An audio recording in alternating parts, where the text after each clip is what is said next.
बिस्मिल्लाहिर्रहमानिर्रहीम। अस्सलाम वालेकुम। आप देख रहे हैं स्मॉल एसटी न्यूज़ और मैं हूं ईशा रानी। बड़ी खुशखबरी 1 अक्टूबर को मिलेगी।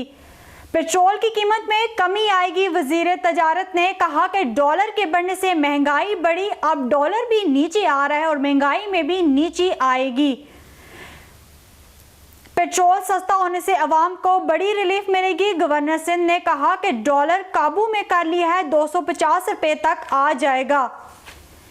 महंगाई की सताई अवाम के लिए ये भी बड़ी बात होगी। लोग महंगाई की वजह से खुदकुशियां कर रहे हैं और गरीब के लिए जिंदा रहना भी मुश्किल हो गया।